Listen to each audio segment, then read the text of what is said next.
Palabra suelta.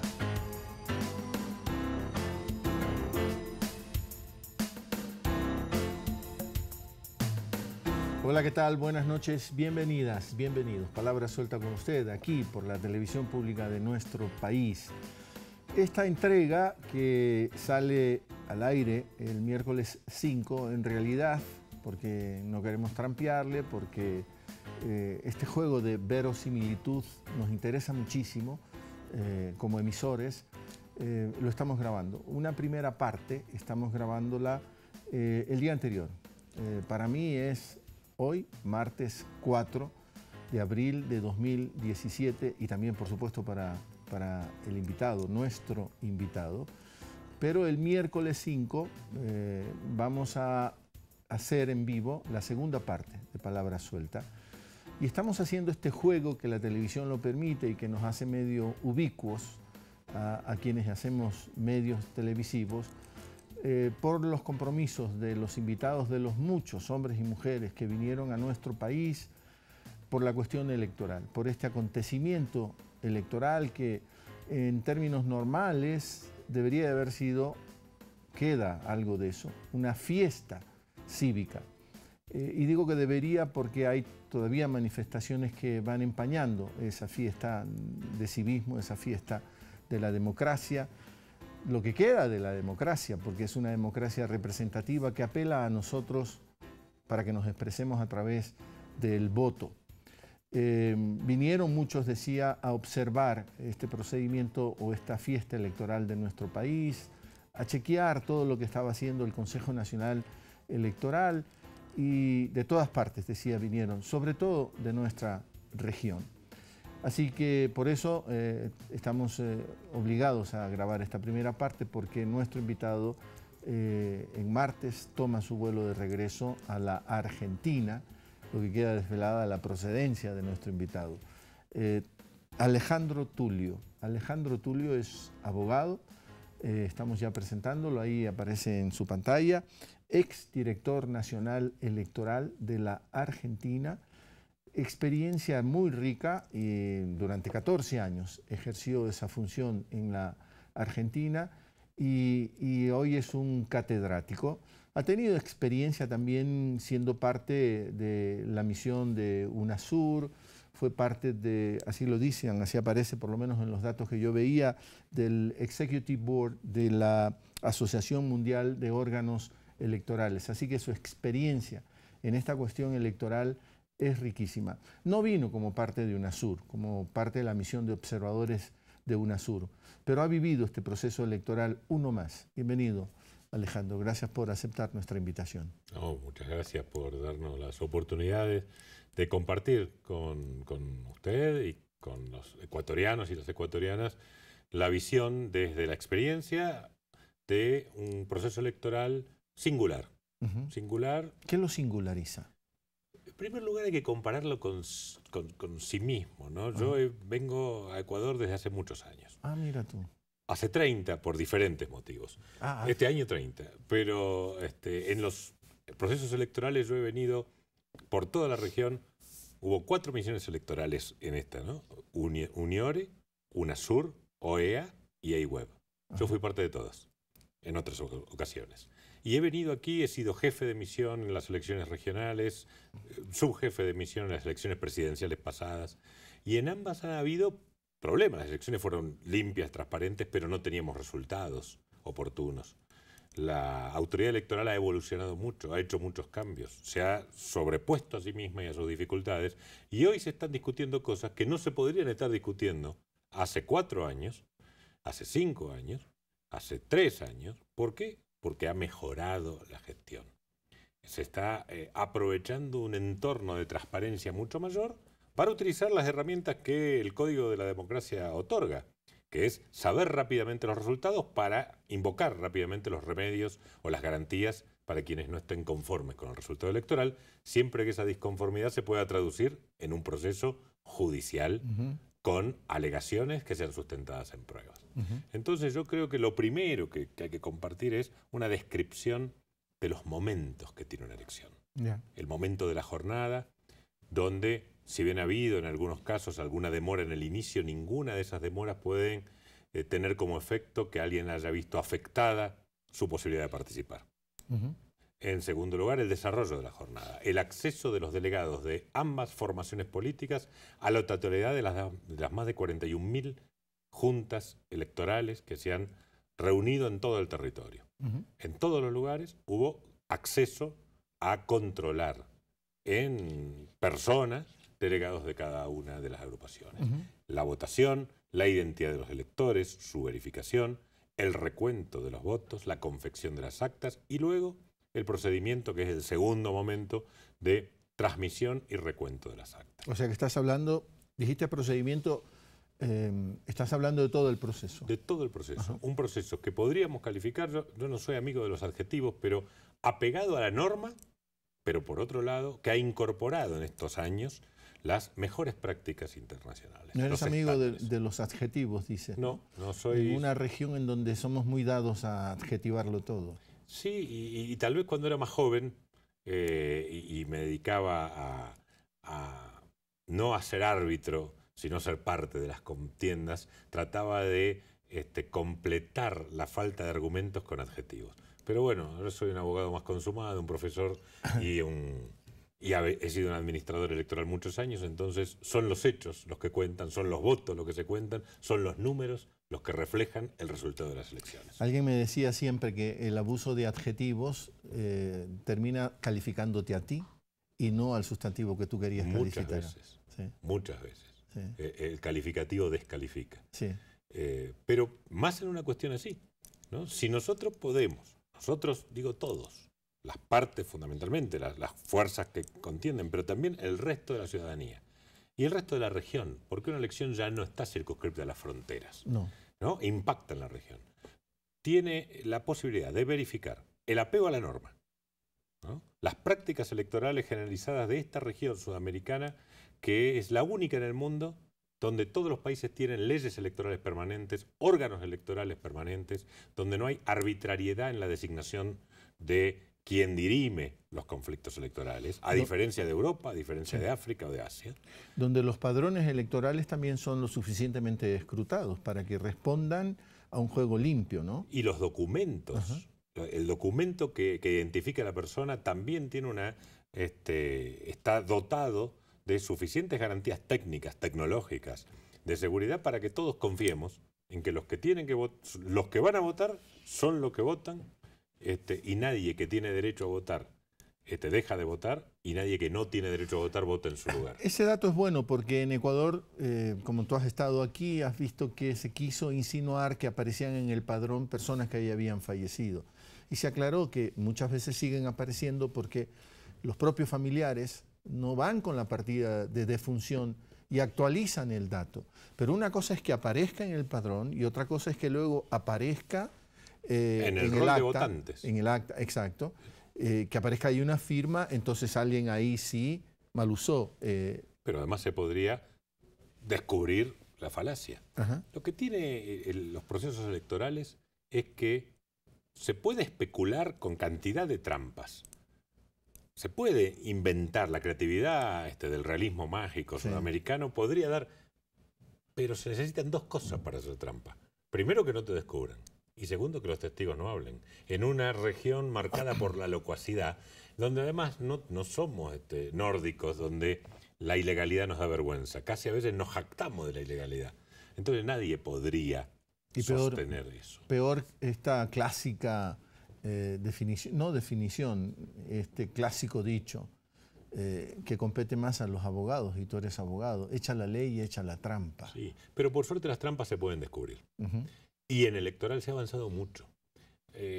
No han sido gratuitas en ningún aspecto las dictaduras, los gobiernos autoritarios, la proscripción del pueblo, la postergación, aunque no fuera bajo dictaduras, de gran parte del pueblo, las conquistas logradas en la ampliación de la democracia, no la formal, sino la sustancial. Y yo podría añadir incluso la violencia, es decir, queremos ser claros, respetuosos, proteger los procesos para salvarnos de la violencia. La violencia es la negación de la democracia y la negación de la posibilidad de elegir. Pero hay una violencia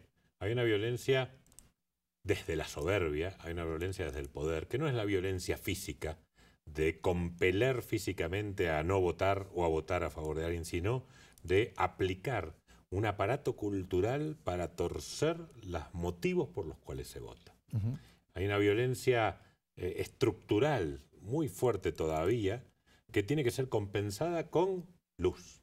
O sea que hay una pedagogía de la violencia. Y hay una pedagogía también de la no violencia, hay una pedagogía de la democracia. Aquella que dice, todas las ideologías tienen derecho a competir, todos los valores o disvalores tienen derecho a competir, todos los intereses tienen derecho a competir y tienen derecho a ganar, si ganan. La política es disputa. Por supuesto. Y la política es conflicto y el conflicto está bien, porque generalmente los consensos esconden los conflictos y el conflicto que se oculta, alguien pierde. Y los consensos, perdona, disculpa, dale. Entonces decir, todos tienen derecho a competir, pero tienen que hacerlo exponiendo a la luz cuáles son las razones en disputa, las cosas en disputa, qué es lo que se está jugando en una elección. Como eres argentino y puede ser que trabaje con un prejuicio, supongo que te gusta el fútbol y ese puede ser el prejuicio, quizá no te guste. No me gusta, no soy, soy de un club que últimamente no está muy bien, que ha sido campeón de América muchas veces, soy Independiente de Avellaneda, pero no le la suerte, el rojo. El de Bochini. Los Diablos Rojos, gran club, pero que su presente no es tan... pero no es chiquito notorio. Independiente, es un club con gran historia. Es grande. No, es grande, pero yo no soy un fanático del fútbol. Pero lo que quería decir era que cuando saltas a la cancha, palabra quichua, saltas a la cancha con un juramento, vas a respetar las reglas del juego. Porque no puedes saltar a la cancha y luego en la cancha y en medio del juego dices, no me gusta esta regla, no la voy a respetar. Y saltas con la camiseta puesta. Exacto. No te puedes cambiar de camiseta en el medio del juego. Luego sí se pueden vender los pases, pero mientras está jugando, se juega con una camiseta. Y entonces es claro que la gente sepa la camiseta de cada quien. Yo soy un extranjero, no tengo posición tomada respecto de las fuerzas en disputa, pero sí tengo posición tomada respecto de la regularidad de los actos electorales. Porque el otro riesgo que nos corremos, siguiendo en ese ejemplo del fútbol, es que si no respeto las reglas en la cancha que dije que iba a respetar, traslado el problema a las tribunas y ahí no hay reglas que resuelvan el problema. Ahí solo queda un poco la violencia. Sí, y si no lo respeto en el proceso que me inviste de un poder, ¿por qué lo voy a respetar luego en el ejercicio de ese poder? Dicho todo esto, Alejandro Tulio, le reitero, aunque ahí aparecerá a cada rato en el generador de caracteres su nombre, el proceso lo has visto transparente. El proceso lo vi transparente, apegado a las normas, respetuoso del Código de la Democracia, donde las partes tuvieron derecho, y todavía tienen, estamos en proceso de recuento, ya prácticamente más de 21 provincias han terminado, 21 juntas provinciales han terminado el recuento, o sea que se pueden ejercer las impugnaciones, va a haber un periodo recursivo, seguramente por lo que se anuncia va a haber recursos, y si están correctamente sustentados deberán sustanciarse, como decimos los abogados, hacer el intercambio de razones y luego los órganos electorales, el CNE en su instancia y el Tribunal Contencioso, si llegase a esa instancia, proclamará el resultado. Resolverá los conflictos, proclamará el resultado. Y una vez que proclama el resultado, debe ser aceptado. Las elecciones no son actos de acuerdo, no son actos bilaterales, son actos del Estado. La autoridad electoral proclama un resultado y ese resultado es obligatorio para todos. Si lo reconocen, habla de la hidalguía y la cultura cívica de los contendientes. Si no lo reconocen, es un problema más, no un problema menos. En juego también está lo constitucional, la norma básica, y tenemos que también saber respetar todo eso. Básicamente porque yo soy constitucionalista como abogado. La Constitución, además de todas las definiciones jurídicas que se puede dar, es el pacto de convivencia. Exacto. Es nada más ni nada menos que el pacto de convivencia. Por lo tanto, es la última razón antes del desborde, antes de romper el Estado, antes de romper la nación o las naciones que integran un Estado.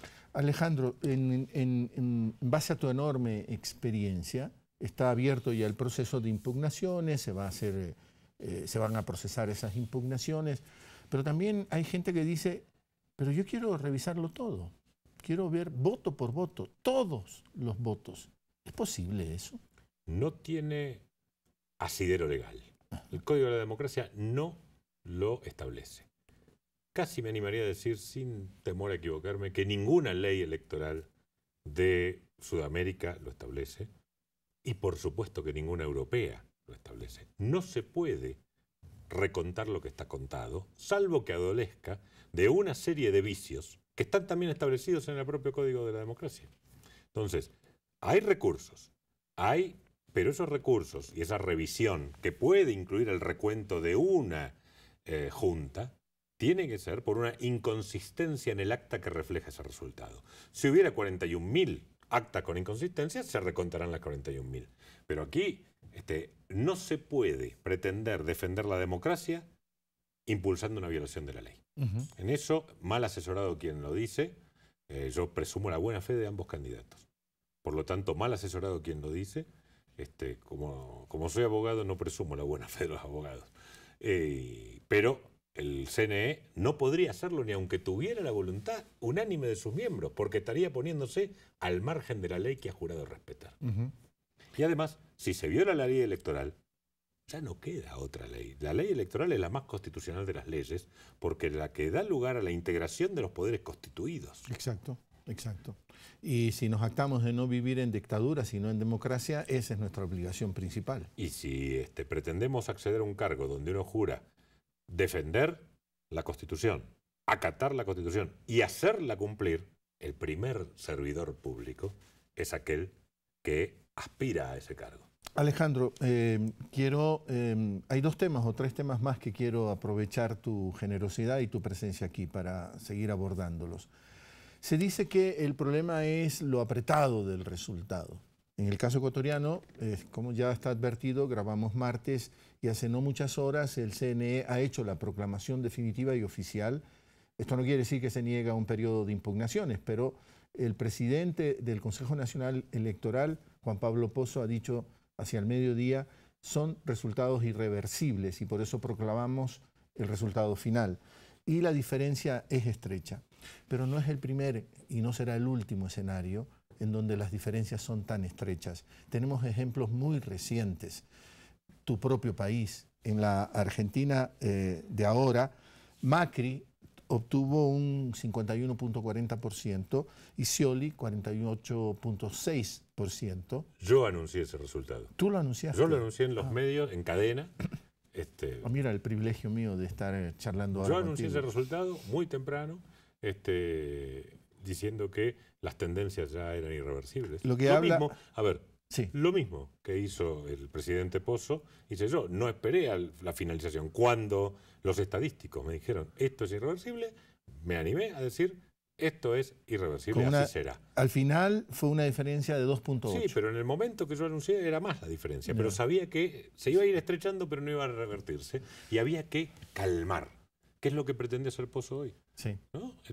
Calmar a la población y que cada uno asuma su responsabilidad. Incluso para decir a los que tengan discordancias, impugnen. Exacto. Esto fue en Argentina de hace un poco más de un año. Esto fue el 22 de noviembre de 2015. Luego tenemos el caso de Bolivia. Bolivia, en el referéndum más reciente, cuando Evo somete a consideración de su población, de su gente, una reforma constitucional que le permita candidatizarse nuevamente. Y la pierde. Y la pierde por un margen de 51.3 el no versus 48.7 el sí. 2.6 de diferencia. Perú es más corta todavía. 40.000 votos de diferencia. Kuczynski frente a Keiko Fujimori. O El Salvador. No llegaron a 5.000 votos, 5.600 votos de diferencia, si no mal no recuerdo. Yo estuve presente ahí, estuve en un momento donde estaban 50-50. Y hoy en Ecuador, de acuerdo a la proclamación final, hoy, de este mismo día, 51.16 versus 48.84, 2.32% de diferencia. Ese no es el problema. No, porque la ley es clara. El que gana en segunda vuelta, el que tiene un voto más que el otro, gana. Por supuesto que hay que revisar que la documentación conteste la norma y que aquella que no conteste la norma, se recontarán los votos. Pero por un voto se gana y todo lo demás es ventaja. De acuerdo. En estos 30 años que tienes viniendo al Ecuador y muchísimos años de experiencia en los procesos electorales, tanto de tu país como en el resto de la región, probablemente has constatado, lo conversábamos, que los procesos electorales hoy tienen este sentimiento, esta atmósfera en donde se mueven con, yo podría decir hasta con un cierto morbo, la disputa de los resultados. Como que hemos sustituido esta parte de la política, que es el proceso electoral, importantísimo, pero discutimos menos del condumio de la política, de los contenidos de la política, y estamos quedándonos en esta parte de las formas de la política. ¿Tiene que ver eso también con el fenómeno mediático que más le interesa este show? Exactamente. Yo creo que la disputa ideológica, que existe siempre, aunque en algunos casos se oculta y en otras cosas es más explícita, pero siempre existe. Es imposible un ser humano sin ideología. Por eso. Entonces, la disputa ideológica es una forma elevada, abstracta muchas veces, y hasta es poco funcional para captar la mayor cantidad de votos posible. Entonces uno va hacia los procedimientos para ir llenando tiempo, para ir completando tiempo. Yo hago política o participo en política desde el principio de la democracia en Argentina, 34 años. Y tu cátedra hoy es comunicación política. Comunicación política y derecho electoral. Las dos cátedras tienen que ver con ello. Flaxo y Universidad de San Martín. Exactamente. Entonces, la palabra fraude es una palabra extrema. Es una palabra extrema. Sin embargo, ahora se utiliza con una liviandad. Cualquiera habla de ello y luego no lo puede sustentar. Pero va mellando la credibilidad del sistema. Y yo no creo que el debilitamiento de los poderes surgidos de la voluntad popular sea una consecuencia no buscada. Yo creo que todo lo contrario. Es una consecuencia buscada para que esos poderes sean menos poderes que los poderes que no surgen de la voluntad popular, que los poderes fácticos que son permanentes y que tienen mucho más claro los intereses a los que se sirven. Entonces, complicar los procesos electorales, relativizar su legitimidad, bueno, es parte de una merma del peso específico de los poderes. Cuando de pronto en algunos países aparecen gobiernos fuertes, no autoritarios, pero fuertes, fuerte generalmente está asociada a la claridad ideológica con que se expresan. Bueno, eso pone en guardia a los poderes fácticos. Ya les surge un enemigo. Le digo más, hasta un gobierno de derecha fuerte podría ser un enemigo de los factores de poder de la derecha. Claro. Porque los factores de poder de la derecha creen que son los verdaderos dueños y los políticos de derecha sugerentes. Y quizás hasta sea más grave cuando no hay acuerdos con ese gobierno fuerte de derecha porque, ¿cómo? Esta es una suerte de traición. La decepción es mucho mayor. Sí. La otra es confrontación. Y quien se anime a ese juego sabe que ese es el juego. Entonces, yo creo que el acento, el foco puesto en los procedimientos es para buscar las debilidades de esos procedimientos. Frente a eso, en la región, hay cada vez una mayor conciencia por parte de los órganos electorales de que el procedimiento tiene que ser lo más pulcro, lo más transparente posible, no para justificarse a sí mismo, sino para justificarse frente a los demás. ¿Y cuánto ruido han metido en el procedimiento? Digo, hay mucho ruido en el procedimiento, lo cual nos distrae frente a lo, decíamos, a lo sustantivo, claro. La profundidad de la política, la dejamos críptica a la política, no desvelamos los verdaderos intereses que están en disputa cuando hablamos de la política, pero digo, ¿cuánto ruido han metido en los procesos electorales más recientes? En todo el planeta, muchísimo. Las redes sociales. Bueno, muchísimo porque yo creo que en esto soy más enemigo de calificar, ¿no? Pero creo que es un fenómeno nuevo que todavía, no, como no tiene gobernanza, causa impactos impredecibles. Hoy arriesgaba yo una hipótesis en una charla. ¿Por qué la gente, antes la gente frente a una encuesta seguramente respondía a lo que pensaba? Porque era su única oportunidad de que le pregunten algo, la única oportunidad de decir algo. Ahora uno por Twitter, por Facebook, por Snapchat, por miles de formas, se expresa. Ya, yo no digo que eso sea democrático, no está democratizado porque no es igualitario, pero está generalizada la expresión. Entonces uno frente a un encuestador puede decir la verdad o no. Puede optar. Porque me da lo mismo, porque de todas maneras voy a porque tener. yo puedo, porque yo en Twitter puedo caerle a alguien. Puedo hacerlo. Yo tengo mi ágora. Sí. ¿No? Muchas ágoras tengo ahora. Y entonces, no creo que tenga que ver una gobernanza del ágora, pero sí tiene que medirse, bueno, cómo impacta eso en la conversación, ¿no? Algunos países, sobre todo de Europa del Norte, están intentando ver qué hacemos con las redes. Sí. ¿Qué tipo de reglas le ponemos a las redes? Algunos estarán diciendo, pero eso es atentado a la libertad de expresión. Mire, yo soy un liberal. Soy una persona que cree en la libertad y en la igualdad. Y para mí eso es un liberal. Entonces, la igualdad tiene que tener un regulador de esa igualdad, alguien que arbitre cualquier sistema, público o privado, tiene que tener ciertas medidas de arbitraje, porque si no, la naturaleza es desigual. Entonces hay que igualar. Pero no creo que la ley alcance para eso. Yeah. Yo creo que hay que apostar por la construcción de conciencia, la construcción de cultura ciudadana. O sea que otra vez el proceso educativo. Más que el educativo. Creo en la comunicación. Yeah. Yo tampoco soy amigo de las sentencias, pero diría que la comunicación es el nombre de la paz. La comunicación es la alternativa a la violencia. La paz no es la alternativa a la violencia. La paz es mucho más que la no violencia. La comunicación es la alternativa a la violencia. Si yo puedo comunicarme, si yo puedo argumentar sobre mi opresión, si yo puedo comunicar es bidireccional, si yo puedo escuchar al oprimido, seguramente se transforma algo en el que se expresa y en el que comprende el resultado de la expresión. Y si ambos son decentes, puede dar un resultado mejor. La política es comunicación o es violencia. La política sí puede ser violencia, pero la democracia es solo comunicación. ¿Significa eso hacerse cargo de lo que digo? Por supuesto. Significa, si uno está en un procedimiento regulado, como el de las impugnaciones para volver a lo electoral, uno tiene que alegar y probar. Lo tiene que hacer por dignidad. Lo tiene que hacer porque lo exige la ley, pero fundamentalmente lo tiene que hacer porque los millones y millones de personas que confían en uno votan de buena fe. Votan pensando que a la persona a la que votaron no va a violar la ley para llegar, sino que va a venir a restablecer el imperio de la ley. La comunicación es todo, Alejandro, pienso yo. Todos los seres humanos comunicamos y tenemos miles de caminos para comunicar, no solo la palabra verbal, ¿no? Pero cuando hablamos de comunicación me remites inevitablemente a los medios de comunicación, a los llamados mass media, los medios masivos. Y has estado en Ecuador y has sido testigo del comportamiento mediático, sobre todo de grandes cadenas de comunicación.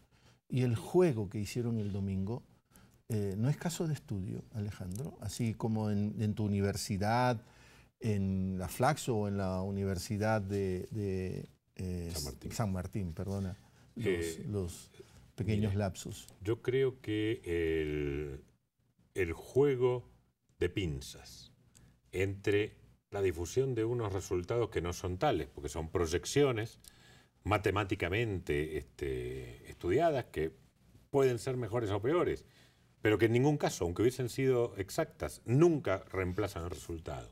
Con una hipertrofia de la comunicación de esos resultados puedan crear un estado de opinión muy, no peligroso en términos de libertad, pero muy peligroso en términos de integridad física de los partidarios de unos y otros. Puede exacerbar los ánimos en el momento de mayor necesidad de tranquilidad, que es cuando se están contando los votos.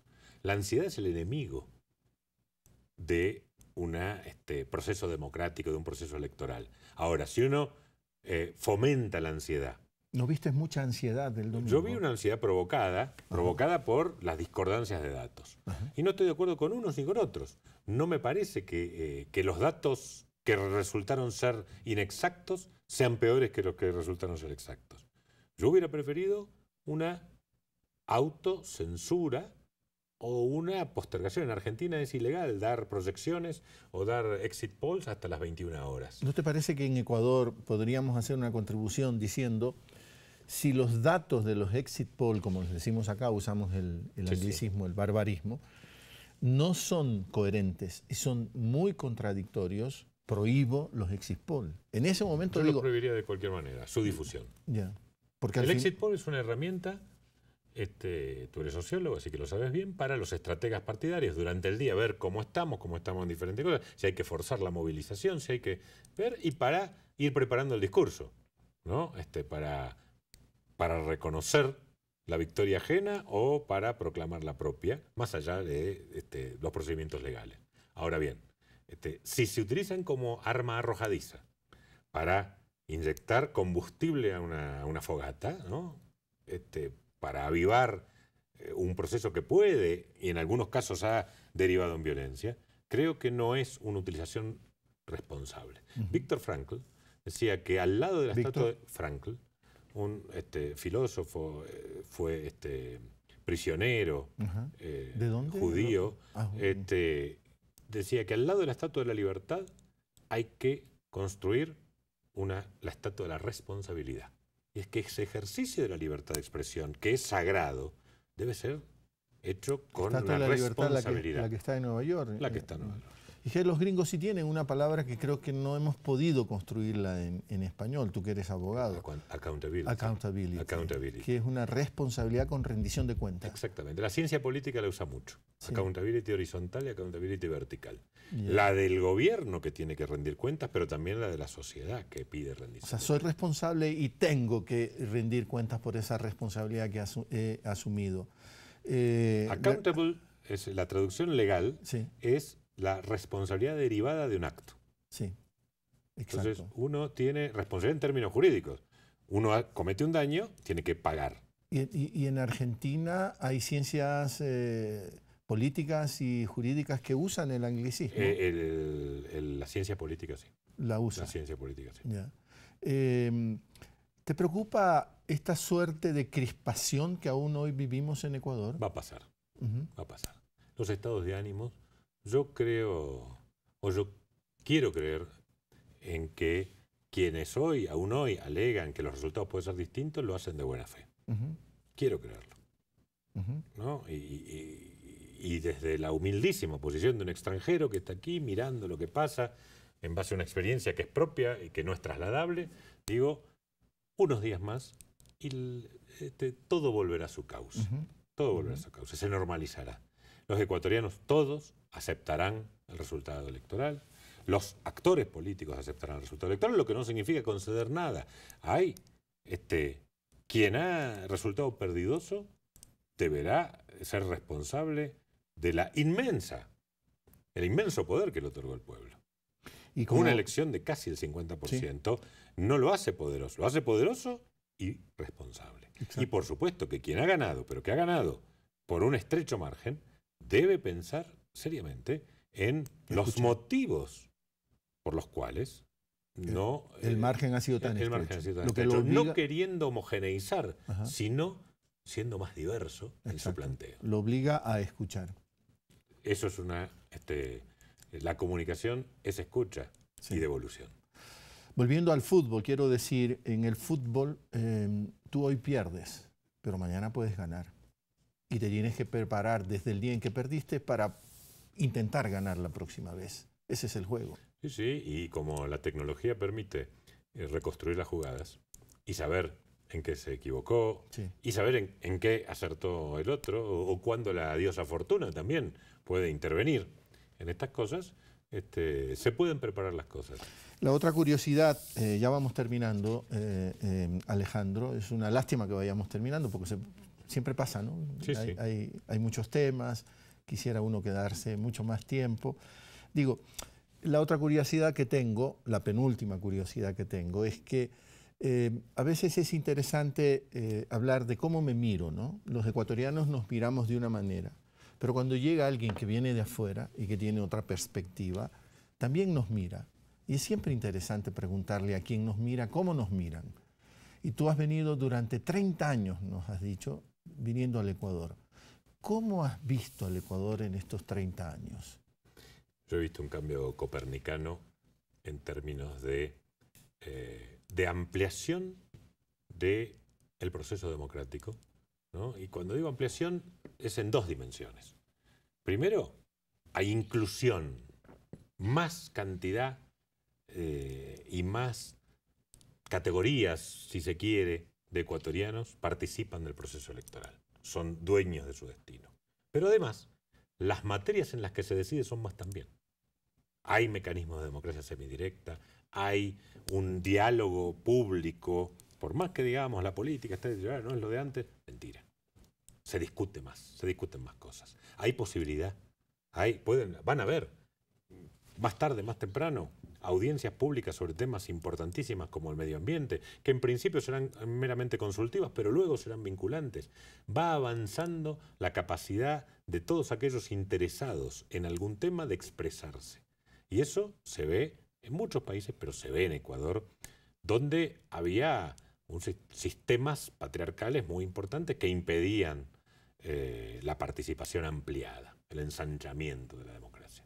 Pero por otro lado, y yendo a lo que verdaderamente se pretende que entiendo, que son sobre procesos electorales, digo que lo que se ha avanzado en los últimos años, pero fundamentalmente en estos últimos 4 años, en calidad de la norma, en aplicación de la norma, en calidad de procesos electorales, para haber tenido una elección como la de la primera vuelta y la de esta elección, es inmenso. Es inmenso. Ecuador es el país que más ha aplicado recomendaciones de órganos internacionales y de misiones de observación internacional, no solamente entre un proceso electoral y otro, sino entre la primera y la segunda vuelta. Ecuador es el país que más, algunos dirán que es turismo electoral, pero que más jugo le ha sacado, más provecho le ha sacado a las misiones, porque nos han hecho hacer informes y nos han luego interrogado. Bueno, ¿y cómo resolvería esto? Nos han llamado y hemos tenido que venir acá a rendir cuentas de, bueno, ¿por qué vimos esto que estaba mal y cómo se podía arreglar? Y se arregló. Y hoy estamos hablando con 99,61% de las juntas escrutadas, cuando hace 4 años no estaríamos hablando con más de un 20% de las juntas escrutadas. ¿Por qué? No porque se hicieran mal las cosas, sino porque se avanzó. Hoy se hacen mejor. Hoy se hacen mejor. ¿Esto significa que ya se llegó al non plus ultra? No. Pero significa que superar estos estándares ya es pasar de categoría. Y no hay muchos países que pasan de categoría. Tampoco es necesario. Lo importante es la inclusión electoral, la universalidad del voto y la exactitud de los resultados. En unos días más vamos a desvelar ese misterio. ¿Y a la sociedad ecuatoriana cómo la ves en ese proceso de 30 años? Mire, aún vamos a tomar de algo malo lo mejor.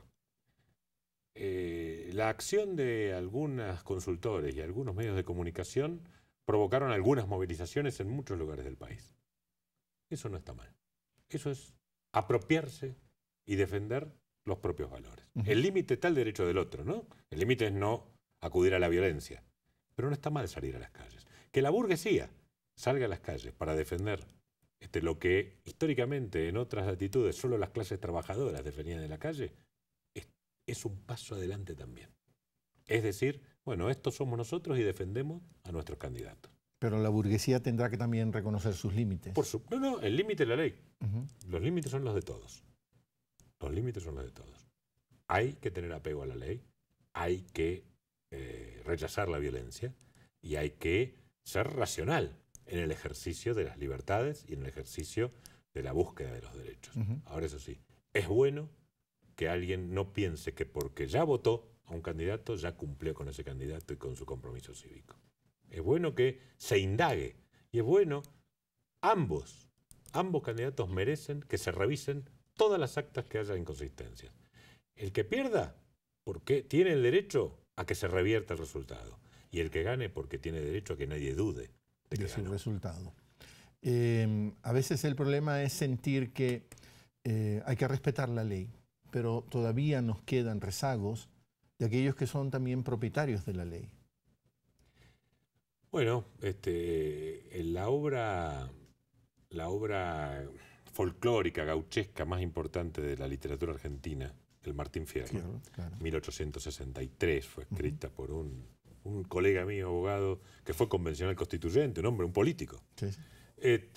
José Hernández decía algo así como la ley es como un puñal, no hace daño a quien lo empuña. Bueno, hay que revertir eso. La democracia y la república están para revertir eso. La ley no es de nadie, la ley se aplica a todos. Es una construcción social. Absolutamente. Lo último, ahora sí, dijiste que eras liberal. ¿Eres liberal en el sentido económico también? Mire, yo fui militante y soy simpatizante de un partido de la Internacional Socialista, de la Unión Cívica Radical. Soy un socialdemócrata, por lo tanto soy un liberal en las formas de vida y de expresión, un liberal en defender el derecho de otro, en la tolerancia, y un liberal en la búsqueda de la igualdad. No podría ser un liberal en lo económico y ser una persona decente que reconoce las desigualdades y trata de combatirlas. Es que leyendo a Friedman, a Milton y a Rose Friedman, porque esto de libertad de elegir es una construcción entre dos, son este matrimonio el que escribe este libro.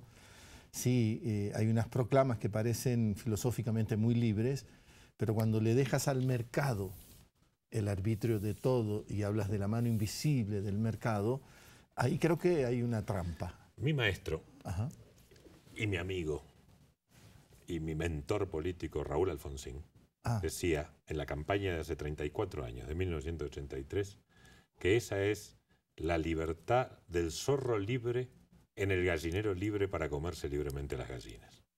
Nosotros no confiamos en esa libertad. No. La libertad tiene que ser asegurada por un mínimo de igualdad que compense las desigualdades de la sociedad y las desigualdades de la economía. Alejandro, te tengo que dar una explicación y a la audiencia, porque me están apuntando que debido al tiempo que ya llevamos, nos vamos a consumir toda esta entrega de Palabra Suelta con Alejandro y estamos cambiando, entonces no importa. Este es el juego, se puede hacer esta aclaración. No queda más remedio, no quiero hacer un corte y rebobinarlo todo para tratar de hacerle una trampa a las audiencias. Este es el riesgo, ¿no?, cuando haces un programa así. Así que te ofrezco disculpas a la audiencia también. Digo, porque ahora te voy a extraer un poquito más, porque queda un poco más de tiempo, porque vamos a hacer un programa contigo y el invitado que estaba previsto para la segunda parte de Palabra Suelta estará en otro momento, en Palabra Suelta, y quizá nos sirva para hacer también todo un programa. Es un personaje de Bolivia, con eso digo todo, porque hablamos del referéndum boliviano, en donde Evo Morales lo pierde por muy poquito margen también, y después se descubre que toda esta cosa, esta historia del hijo, que él no había confesado, fue un invento también otra vez, una construcción en donde tuvieron que ver muchísimo los medios de comunicación. Y ahí, por eso lo de Bolivia, y ahí eso plantea que aunque pueda resultar afectación a la libertad, plantea la necesidad de poner orden también en eso, leyes de comunicación. Ecuador la tiene, Argentina la tiene, hay mucha gente que no las acepta, las calificó leyes mordaza, las descalificaban con eso, ya hemos hablado de lo que es para ti, son para ti los adjetivos. ¿Qué pasa con las leyes de comunicación? Es complejo regular la comunicación, pero es imprescindible cuando la comunicación es parte de la actividad económica y tiene una finalidad paralela, al menos, que es la finalidad comercial. Me parece que, como retomando lo de recién, ¿no? Sí. Yo soy liberal y soy liberal en lo económico. Con todo lo importante. No era una pregunta maldita. No, yo lo sé. Y la pregunta era si era liberal en lo económico. No, la verdad que yo estaba hablando de cosas importantes cuando me califico de liberal. Lo económico es muy importante, pero la libertad es más importante que lo económico. Bueno, cuando la comunicación y la libertad de expresión es importantísima. Es tan importante que para ser respetada y para ser consagrada debe regularse sus aspectos comerciales, su organización empresarial, sin prohibirla, sin eliminarla, pero debiendo que esa organización empresarial no conspire contra la contracara de la libertad de expresión, que es la libertad de información. Pensemos que hay un emisor y millones de receptores. Y esos millones de receptores también tienen libertades y derechos. Es una antigüedad. Ya denota mi edad que yo hable de la UNESCO y el derecho a la información, y el nuevo orden de la información, el nuevo orden mundial de la información. Yo hoy, 4 de abril, que estamos grabando esto, cumplo 54 años, aquí, en Quito. ¿Y te consideras una antigüedad? ¿Estás de cumpleaños? Acá estoy de cumpleaños, en este momento. Sí, sí, me vine porque era mi vocación es más que mi cumpleaños. Pero, ¿y la familia? Y la familia me comprende. Sí, sí, por supuesto, pero la familia me comprende que es el mejor regalo. Se sacrifica y me comprende. Pero hoy noche empiezas el retorno. Sí, hoy noche, pero llego mañana, ¿no? Llegas mañana. Cuando se esté emitiendo ya estaré en Buenos Aires. Ya estarás. Lo vas a ver. Seguramente. De acuerdo. Seguramente por internet. Bueno. Entonces, porque gracias a las comunicaciones se puede ver. Si fuera en vivo, quizá tu familia se animaría a llamar y comunicarse contigo, en fin, pero estamos grabando, ¿no? Bueno, la cuestión es que ese nuevo orden de las comunicaciones que le costó a la UNESCO la supervivencia, es un órgano residual, no por haberse metido con la cultura, sino por haberse metido con las comunicaciones. Además de Naciones Unidas. Entonces, y Marshall McLuhan y todo lo que fue una generación, eso está vigente, mensaje, ¿no? Eso está vigente. Entonces, regular la actividad que soporta el derecho a la comunicación es casi una necesidad ética. No es una necesidad económica, es una necesidad ética. Para la realización de la libertad de expresión debe haber una regulación de los medios para realizarla. La Constitución ecuatoriana proclama que la información y la comunicación es un derecho, la Constitución. Y eso te plantea otra cosa, muy distinta, ¿no? Porque tampoco quiero simplificar las cosas, estoy ante un profesor y tú trabajas con matices y no solo con grandes categorías, pero en un mundo en donde la información también ha tendido a ser tratada, tendencia nada más, no es absoluto, como mercancía. Volver a hablar de la comunicación y la información como un derecho creo que es necesario. Bueno, me parece que es un gesto de honestidad. Yo uso mucho la palabra decencia porque alguna vez yo viví en España un tiempo y estudié ahí, y en una discusión muy, muy fuerte entre dos antagonistas políticos, uno le dijo, yo no estoy siendo de izquierdas, solamente soy decente. Y me encantó ese argumento.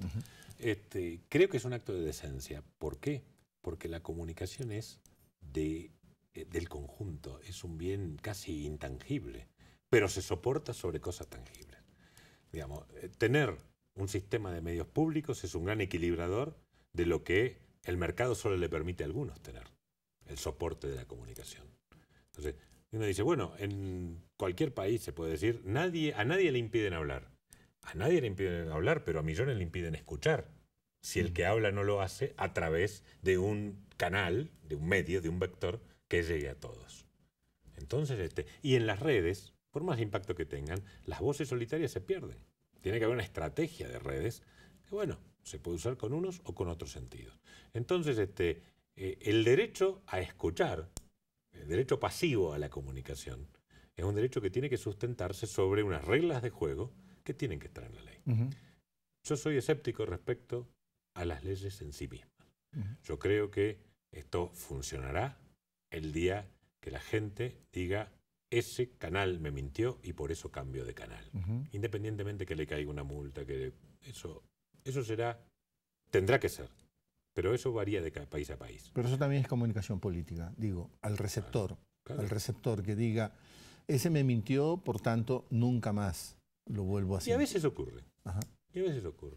En Argentina hubo comunicadores y encuestadores que han tenido que salir del mercado de la comunicación política, pero de cualquier otro mercado, porque fueron vergonzosos. No tanto los resultados, porque uno puede equivocarse de buena fe, sino la manipulación de los mismos.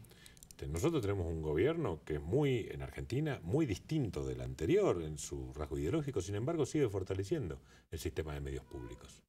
Un gobierno que ha tenido un buen tratamiento durante la campaña electoral de sus propuestas por parte de los medios privados. Pero el gobierno sigue apostando por los medios públicos. Por eso digo que es una cuestión de decencia mínima. No es de izquierda ni de derecha. Es de la decencia mínima. La decencia, hay una decencia Porque yo lo veo al gobierno de Macri como de derecha. Perdóname. Sí, ideológicamente sí, es más liberal, cree en el mercado como regulador de muchas situaciones. Sin embargo, cree también en equilibradores sociales como las políticas de bienestar social, que no han sido desmanteladas y que han sido reforzadas. No hay un problema de empleo, no se ha expulsado más gente al Bueno, pero desempleo. es un problema de la economía, que donde no hay más el gobierno... pobres, no hay más pobres hoy. Probablemente, pero es un problema de los ciclos económicos. No estoy defendiendo al gobierno, simplemente no quiero atribuir en el corto plazo de un año responsabilidades inmediatas, sino decir que frente a tal vez un electorado o una partecita del electorado de Macri que hubiera querido el desmantelamiento de los planes sociales, el gobierno es criticado porque los mantiene. ¿Por qué? Porque hay una decencia mínima de decir, no, esta gente no se la puede, el Estado no puede ser prescindente frente a la pobreza extrema. Habrá más y hay más planes. Y frente al sistema de medios públicos, en el sistema de medios públicos tenemos acceso a muchos. ¿El canal Encuentro cómo está? Sigue. Sigue el canal y fortaleciéndose. Un canal maravilloso. Sí, y siguen emitiéndose programas que se emitían antes. No todos. No todos los comunicadores están, no todos estaban antes. Los gobiernos tienen también derecho a... no tienen derecho a expulsar a nadie, pero tienen derecho a poner el énfasis en uno u otros temas. ¿Conoces, es tu compatriota, a Mempo Giardinelli, escritor, que en Ecuador también lo conocemos? Lo entrevisté hace poco y él tenía, otra vez los calificativos. Él puede tener una visión más fuerte. Sí, mucho más fuerte. Bueno, él tal vez puede ser una cuestión generacional, puede ser que tenga más claridad, que tal vez por su edad, por su experiencia, por su socialización política, que es muy distinta de la mía, él pueda ver que de seguir estas tendencias podrían desembocar. Yo no creo que la historia se repita. Porque si la historia se repitiera... Estás hablando de las dictaduras de la década de los... No digo de las dictaduras, pero las tendencias políticas, ¿no? Muchas cosas terribles de los 70 comenzaron antes de la dictadura. Claro. Nuestro ex canciller, un hombre, Jorge Tayana, un hombre brillante del peronismo, que fue canciller de Cristina Kirchner, estuvo preso antes de la dictadura. Entonces ellos pueden actuar como un reflejo condicionado por su experiencia, pero yo no creo que la historia se repita, porque los pueblos sí aprenden. Entonces, tenemos manifestaciones, hubo manifestaciones de la Central de Trabajadores, manifestaciones de los docentes. Pero también hace poco otra manifestación. Sí. Está muy bien. Está muy bien. El espacio público es de todos. Y unos y otros tienen que decir lo que piensan. No me gustan las descalificaciones, ni de uno ni de otro. No me gustan, pero no me gustan no porque sea un preciosista, ni porque sea un pacato. No me gustan porque son la negación de la libertad, porque son la negación del otro. Ahora, leía hace poco a alguien que decía, lo puedo decir porque es Chelsea Clinton, la hija del famoso Bill Clinton y de la famosa Hillary Clinton, creo que es la única hija que tuvieron, que tienen más bien, que decía, a mí me gustaría que siempre le preguntan, ¿qué libro le regalarías a Donald Trump? Ella me sorprendió porque mencionó a un autor español, Pérez Reverte, con la saga de El Capitán a la Triste. Y le dice, eso le regalaría para que vea todas esas epopeyas, pero me temo que él no lee. Y aunque se lo regale el libro, él no lo va a leer, va a ser un desperdicio. Y me da pena, porque no tiene los matices que debería de tener un presidente, que debería de leer. La literatura es otra forma de contar la historia de este mundo, ¿no? Y ella decía, no lee. Y sospecho de un presidente que no lea, que no tenga esos matices. Yo no quiero agredir a nadie, Alejandro, lo digo con toda honestidad, y yo sospecho que Macri no lee. Puede ser que estoy equivocado. No lo sé. Sí, la verdad que se perdería mucho, porque la verdadera naturaleza humana, tú eres sociólogo, la verdadera historia de la humanidad se aprende en las novelas. Sí, así es. ¿No? En todas las novelas, por pero eso en muchas novelas. Es una buena respuesta. Por ejemplo, yo leo policiales, pero me gusta leer policiales de todas las culturas, ¿no? Hay brillantes chinos, bueno, Hemming Mankel, ¿por qué? Porque describe, frente a una cosa que es la misma, que es generalmente la muerte, el homicidio, las reacciones de la sociedad. Por eso leo policial. Pero yo soy un lector de novela mucho más consumado que de derecho o de cualquier otra cosa. A sangre fría habrás leído... Sí, Truman Capote. Sí, Truman. Pero también leí todo lo del Capitán a la Triste. Y no coincido con Pérez Reverte en muchas cosas que dice de la política actual de España, pero es un excelente novelista. Pero sí te parece que un presidente, hombre o mujer, debería de leer. Debe leer. Pero sí sé, esto no me parece, lo sé, que un presidente, mientras dure su ejercicio, no puede leer. No le queda tiempo. Ajá. Me lo decía, yo tuve una relación estrecha con Raúl Alfonsín, y él, un gran lector, de pequeño ya leía teatro. Pero yo me refiero a que... pero llegan a la presidencia con lectura, exacto, pero durante la presidencia no pueden leer y se atrasan mucho. Y luego Alfonsín volvió a ser un gran lector. Ajá. Brillante. Supongo que otros no tienen ese bagaje, también es generacional. Mi generación, que prácticamente Macri y yo tenemos unos años de diferencia, hemos leído menos que otras generaciones. No parece, perdóname, no parece que tú no hayas leído. Bueno, pero yo me dedico, yo soy un académico, me dedico a eso. Sería una pena que se pierda esa posibilidad. No he querido ser ofensivo con Macri, simplemente yo soy muy respetuoso de todos aquellos que ganan elecciones. Y de las que la pierden y aceptan los resultados también. Ajá. Muy respetuoso, porque son ungidos. Estás mandando un mensaje como escondido. No, yo creo que soy profesor.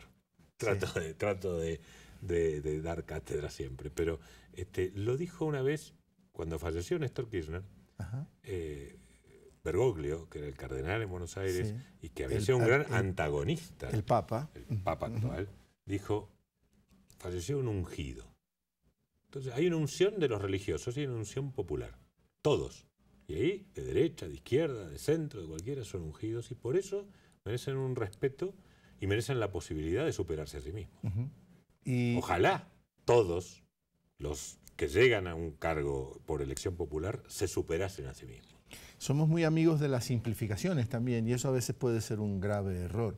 Pero ¿qué le dejó a Argentina en particular y a América Latina en general el kirchnerismo? El kirchnerismo devolvió la voluntad de cambiar las cosas a la política. Yo creo que la Argentina, y lo ha proyectado América Latina, la voluntad de cambiar las cosas. Yo estaba en el cargo que ostenté hasta el 2015 desde antes. A mí me nombró de la Rúa. Todo lo contrario. En el gobierno electoral. Yo era funcionario del Ministerio del Interior, porque en Argentina es parte del Ministerio del Interior. Me podían haber sacado y me confirmaron porque era radical, era un profesor con cierta reputación, y me fueron dejando, ¿no? Me fueron confirmando permanentemente. Creo que el kirchnerismo le devolvió esa capacidad de transformar la voluntad política en gestión de gobierno, dentro y fuera de las fronteras. ¿Puede eso leerse como una cierta dosis de dignidad a la gente? De dignidad nacional, de dignidad al mandato popular, sea cual fuera el mandato popular. Y yo creo que lo negarían en cualquier caso, pero muchos gobiernos de izquierda y de derecha que quieren empoderarse frente a cualquier poder, deben tener en cuenta eso, ¿no? Deben poder afirmar que la voluntad política se puede transformar en gestión pública. Tu equilibrio es sorprendente, Alejandro, ¿no? Porque he leído cosas, evidentemente sabía que íbamos a conversar, y ahora hay esta facilidad, aunque hay que tener cuidado, tú con tu rigor académico seguramente lo has de advertir, que no todo lo que encuentras en las redes vale, ¿no? Pero leí cosas y creo que hubo abusos de comunicación en el que tú mismo fuiste víctima. Bueno, yo fui víctima de alguna, y fui víctima de alguna falta de cautela mía, en algunos casos. Y también fui víctima de algunas maniobras. Por ejemplo, se me atribuyó un grave problema en unas elecciones que hubo en una provincia en Tucumán. Mientras se hacían las elecciones, yo estaba en una asamblea siendo elegido miembro del Executive Board de AWEB en República Dominicana, porque las elecciones subnacionales no las organizaba mi área. Y sin embargo se me atribuyó un intento de fraude. Bueno, eso es irreversible. ¿Pero tuviste espacio para explicarlo? Sí, pero cuando hay un momento de crispación preelectoral o postelectoral, la explicación racional tiene poco espacio, tiene poco lugar. casi la explicación viene con la autopsia. Muchos se acercaron luego, después que cumplí mi palabra, dije que iba a renunciar y renuncié, y dije que me iba a ir y me fui, se acercaron muchos y me dijeron, disculpa, ahora sé que es así, ahora sabemos, nos interesaría contar con tu palabra. Y bueno, todo tiene su tiempo y todo tiene una posición. La patria es lo suficientemente grande como para que contribuyamos con ella de diferentes posiciones. También creo que mandas otro mensaje, ¿no? No digo que lo hayas hecho deliberadamente, pero la crispación es un mal momento para explicar las cosas, ya no se escucha. Hay una impermeabilidad al razonamiento en el momento de la crispación. Que te escuchen algunos ecuatorianos y ecuatorianas, porque están crispando el ambiente y quieren ser escuchados. O sea, que están en una contradicción. Claro, porque eso es la negación de la escucha. Y también es malo cuando se personalizan, ¿no?